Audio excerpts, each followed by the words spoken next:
Hello साथीहरु नमस्ते। आज नेपालले चाहिँ फेरि पनि इतिहास रच्ने दिन है। कतिखेर चाहिँ 8 बजार मजाले नेपालको म्याच हेरौला भनेर चाहिँ एकदम छटपटिरहेको छु साथीहरु। तपाईलाई कस्तो भइरहेको छ यसो कमेन्ट गर्नु होला। आजको म्याचमा नेपालको रणनीति कस्तो रहनेछ?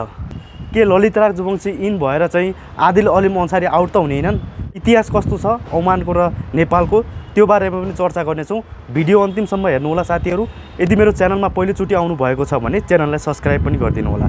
नेपाल र ओमान बीच अहिलेसम्म 8 टी20 म्याच भएका छन् जसमा चाहिँ नेपाल एकदमै हावी भएको देखिन्छ। अब ओमानमा खेल्दै छौं। ओमानमा चाहिँ ओमानको लागि चाहिँ होम कन्डिसन होम ग्राउन्डको एकदमै साथ हुनेछ भने ओमानमा नेपाल खेले पनि क्रिकेट समर्थनको साथ चाहिँ नेपालको हुनेछ, किनकि नेपाली फ्यान चाहिँ जताततै फैलिएका छन् ओमानमा।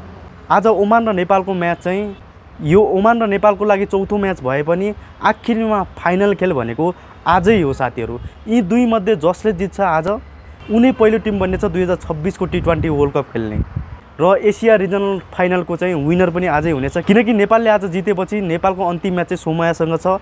सोमया नेपालको दाजुमा हेर्ने पनि अलिक कमजोर मानिन्छ। ओमानको पनि जापान छ, जापान पनि ओमान भन्दा अलिक कमजोरी मानिन्छ साथीहरु।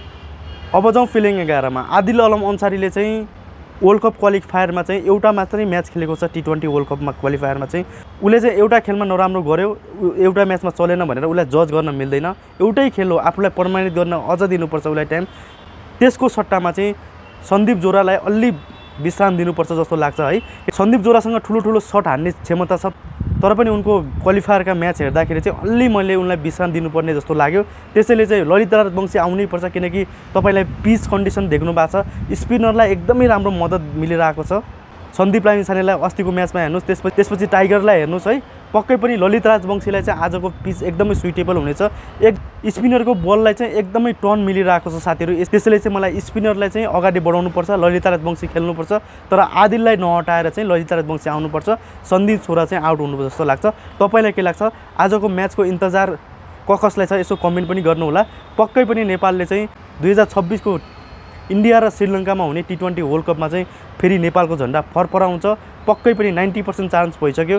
दुवै टिमलाई चाहिँ एक खेल अगाडि नै टी20 वर्ल्ड कप क्वालिफायरमा चाहिँ आफ्नो स्थान बनाउनु छ। त्यसैले चाहिँ दुवै टिम चाहिँ एकदम दमदार चाहिँ आफ्नो प्रदर्शन गर्नेछन् भन्ने मलाई लाग्छ है। आजको लागि यति नै। हस्त नमस्ते।